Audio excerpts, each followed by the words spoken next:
सो hi welcome. आज का topic होगा ऑब्जेक्ट्स कि ऑब्जेक्ट्स होते क्या हैं पाइथन में। ठीक है, तो हम डीपली पढ़ेंगे ऑब्जेक्ट के बारे में, बाकी के टॉपिक्स आगे पढ़ेंगे उससे रिलेटेड। ठीक है, अभी समझते हैं कि ऑब्जेक्ट है क्या।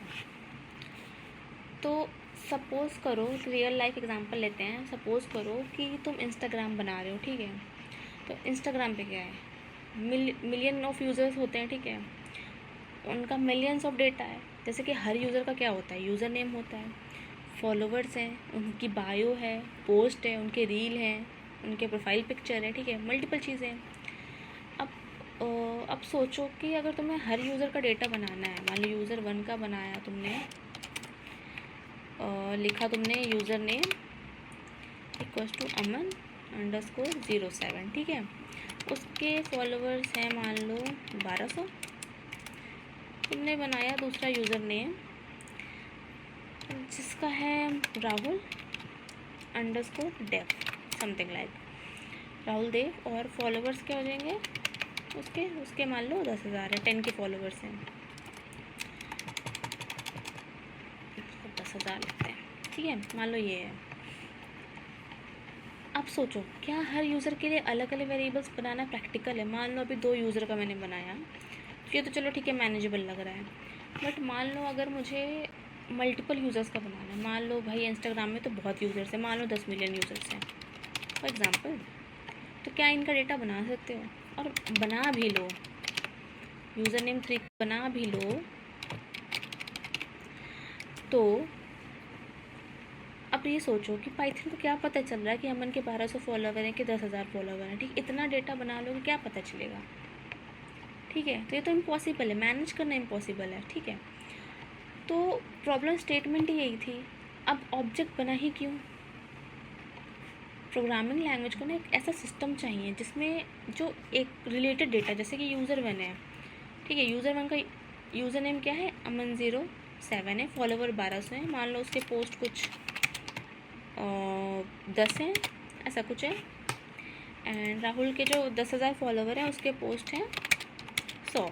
ठीक है, तो ये रिलेटेड डेटा है ना, इस यूज़र के रिलेटेड डेटा है। ठीक है, यूज़र 1 का रिलेटेड डेटा ये है, तुम एक साथ क्लब कर सकते हो। उसका ये डेटा ये है, तुम दूसरे यूज़र नेम का क्लब कर सकते हो। ठीक है, तो हर एंटिटी अलग है। कोड क्या होता है, स्केल, इससे ना कोड स्केलेबल लगेगा। ठीक है, डुप्लीकेसी कम होगी। ठीक है, रियल वर्ल्ड को क्या करेगा, रिप्रेजेंट करेगा। तो इसी कॉन्सेप्ट में ऊप्स आया। ठीक है, और ऊप्स कॉन्सेप्ट का जो कोर है वो है ऑब्जेक्ट। ऑब्जेक्ट के बिना तो चीज़ें कुछ नहीं है। ठीक है, तो ऑब्जेक्ट क्या है? अगर डेफिनेशन में बोलूँ ऑब्जेक्ट की, तो ऑब्जेक्ट होता क्या है? तो ऑब्जेक्ट एक रियल एंटिटी है। ठीक है, रियल एंटिटी को हो, डेटा को हो, कंटेनर जो क्लास से बना है, क्रिएटेड फ्रॉम क्लास, जो कि क्लास से बना है। ठीक है, या अगर इजी लैंग्वेज में मैं कहूँ तो ऑब्जेक्ट क्या है, एक रियल थिंग है जो मेमोरी में एग्जिस्ट करता है। जैसे क्लास है, वो कहीं मेमोरी में स्पेस नहीं लेता है, लेकिन ऑब्जेक्ट लेता है। ऑब्जेक्ट क्यों मेमोरी में स्पेस लेता है? क्योंकि ऑब्जेक्ट के पास डेटा है, डेटा होगा तो स्पेस लेगा। ठीक है, अब एग्जांपल लूँ, अगर इंस्टाग्राम यूज़र एक ऑब्जेक्ट हो सकता है। ठीक है, अमेज़ॉन ऑर्डर एक ऑब्जेक्ट हो सकता है, बैंक अकाउंट एक ऑब्जेक्ट ऑर्डर हो सकता है, गेम कैरेक्टर हो सकता है एक ऑब्जेक्ट। ठीक है, अब चलो एक रियल एग्जांपल लेते हैं। क्या एग्जांपल है, चलो गेम का लेते हैं कि सपोज मान लो तुम पबजी गेम बना रहे हो। ठीक है, पबजी गेम। ठीक है, पबजी गेम बना रहे हो। ठीक है, अब गेम में क्या है, गेम में क्या है, प्लेयर 1 है, प्लेयर 2 है, प्लेयर 3 है, और सबके उसमें क्या है, सब उसका क्या हो जाएगा, सबके पास क्या है, हेल्थ, प्लेयर की क्या हेल्थ, गन क्या होगा, प्लेयर की क्या होगी, हेल्थ होगी, गन होगी, लेवल होगा, स्पीड होगा। ठीक है, हेल्थ, गन, लेवल और स्पीड, ये है। अब ये सब कुछ अलग है, हर प्लेयर की हेल्थ, गन लेवल, स्पीड सब कुछ अलग है, ठीक है। तो हर प्लेयर एक ऑब्जेक्ट बनेगा। इस प्लेयर 1 का तुम एक ऑब्जेक्ट बना सकते हो, इसकी हेल्थ, गन लेवल, स्पीड सब कुछ अलग है, इसका बन सकता है। प्लेयर 2 के साथ भी वही है, प्लेयर 3 के साथ भी वही है, ठीक है। अब तुम वेरिएबल और फंक्शन से करने जाओगे तो कितने सारे वेरिएबल्स बन जाएंगे और डेटा मैनेज करना बहुत मुश्किल होगा, ठीक है। तो सबसे पहले क्या बनती है, अब क्लास और ऑब्जेक्ट का कनेक्शन क्या है। सबसे पहले हम बनाते हैं, इसको करते हैं 1 मिनट, कमेंट आउट। तो क्लास और ऑब्जेक्ट का कनेक्शन आता है यहाँ पे। तो सबसे पहले तो क्लास बनती है, ठीक है। क्लास मैंने बनाया क्या, इंस्टाग्राम यूज़र करके क्लास बना दी मैंने,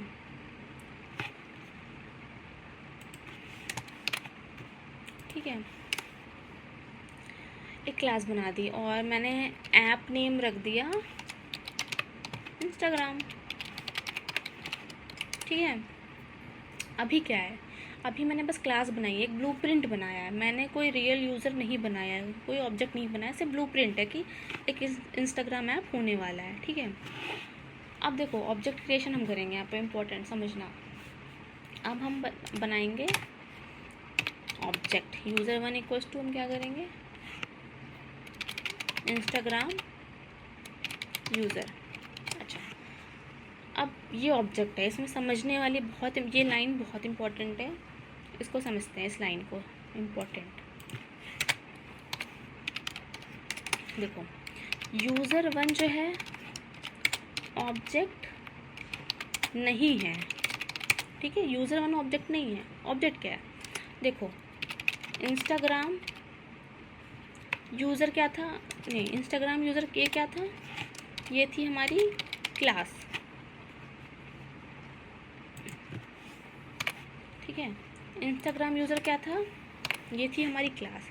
लेकिन जब हमने लिखा इंस्टाग्राम यूज़र और पैरेंथेसिस लगाया, ये क्या हो गई, ऑब्जेक्ट। ये क्या हो गया, ये हुआ ऑब्जेक्ट।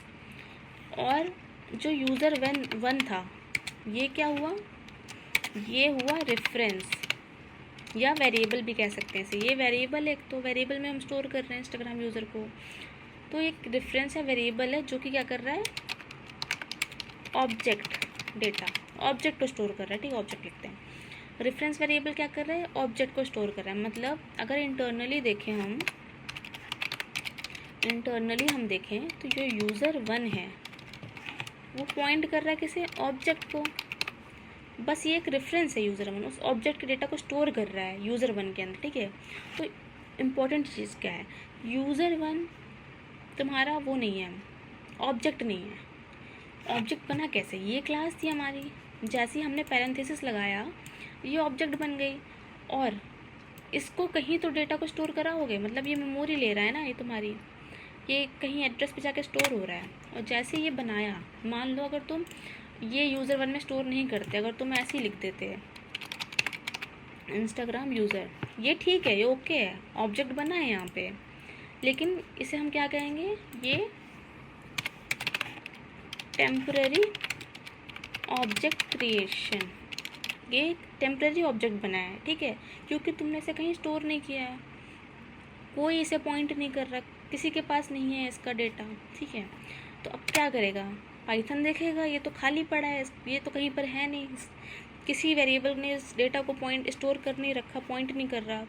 पाइथन क्या करेगा, उसका गार्बेज कलेक्टर लेके आएगा, उसे ले जाएगा, ठीक है। तो एक टेम्पररी है, तो इसीलिए इसको हमने एक वेरिएबल में स्टोर कराया है, ठीक है। तो ये समझे। अब हम समझते हैं कि ये हमने समझा कि एक क्लास बनाई थी, हमने उसमें वेरिएबल दिया, फिर हमने ऑब्जेक्ट कैसे स्टोर किया, कि जैसे हमने ये बनाया इंस्टाग्राम यूज़र, यहाँ पे देखते हैं, जैसे हमने ये बनाया वैसे क्या हुई, मेमोरी एलोकेट हुई, ठीक है। एक नया एम्प्टी ऑब्जेक्ट बना मेमोरी में, और उस ऑब्जेक्ट को इस क्लास से कनेक्ट किया उसने। उसके बाद उसने इसका डेटा जो भी है, उसका जो रेफरेंस है, इसे यूज़र 1 में रिटर्न, मतलब वेरिएबल में रिटर्न किया। ये रेफरेंस वेरिएबल है, ठीक है। रेफरेंस है वेरिएबल कुछ भी है जो कि उसको होल्ड, उसको पॉइंट कर रहा है, उसका डेटा स्टोर कर रहा है, ठीक है। तो और हमने फिर देखा कि इंटरनली ये कैसे वर्क करता है। हम दूसरा ऑब्जेक्ट भी बना सकते हैं, जैसे मैंने बनाया user2 equals to Instagram user, ठीक है। अच्छा, एक क्लास में क्लास एक ही होती है, ऑब्जेक्ट्स मल्टीपल हो सकते हैं, ठीक है। तो एक क्लास में मल्टीपल ऑब्जेक्ट्स हो सकते हैं, तो वही मैंने बनाया मल्टीपल ऑब्जेक्ट। लेकिन user1 का जो एड्रेस है वो अलग है, user2 का एड्रेस है वो अलग है, एड्रेस डिफरेंट है।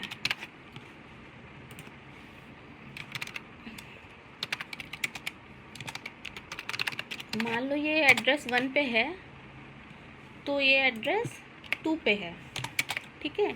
इनका एड्रेस डिफरेंट है, ठीक है।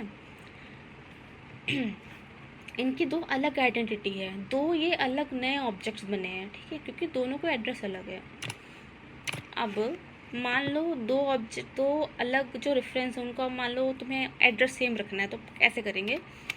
user1 में अगर मान लो मैंने इंस्टा, मान लो ऐसे बनाते हैं, user3 में हमने ऑब्जेक्ट क्रिएट किया है, फिर मैंने क्या किया, user4 बनाया जिसे मैंने user3 डाल दिया, ठीक है। अब इसका मतलब क्या हुआ कि user3 ने क्या किया, एक ऑब्जेक्ट, यहाँ पे एक ऑब्जेक्ट क्रिएट हुआ user3 में, और user4 में मैंने उस ऑब्जेक्ट का डेटा इसमें डाल दिया, मतलब इन दोनों का एड्रेस सेम हुआ,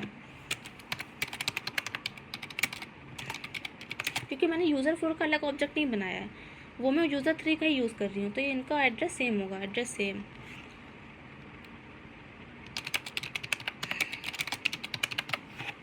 ठीक है, देखो user1 और user2 सेम क्लास से ही बने थे ऑब्जेक्ट, बट आइडेंटिटी अलग है इनकी, क्योंकि एड्रेस अलग है, इनका आइडेंटिटी अलग है। लेकिन user3 और user4 क्या है, user3 एक क्लास से बना है, user4 में हमने कोई ऑब्जेक्ट क्रिएट नहीं किया, हमने user3 यूज़ किया, मतलब इनका एड्रेस सेम होने वाला है। तो हमने समझा कि ऑब्जेक्ट क्या होता है, ऑब्जेक्ट क्रिएशन क्या होती है, ऑब्जेक्ट का डेटा सेम होता है नहीं होता है, वो हमने समझा। तो अच्छा, एज केसेस लेते हैं कि ऑब्जेक्ट बिना वेरिएबल के बन सकता है। हाँ बन सकता है, मैंने जो बताया यहाँ पे कि जो यहाँ पे जो बताया था, ये इंस्टाग्राम यूज़र है, बिना किसी वेरिएबल के, इसको कहीं पे मैंने स्टोर नहीं कराया है, बन सकता है। लेकिन ये ऑब्जेक्ट यूज़लेस हो जाएगा, गार्बेज कलेक्टर आएगा ले जाएगा इसे, ठीक है, यूज़लेस है, टेम्प्रेरी ऑब्जेक्ट क्रिएशन है।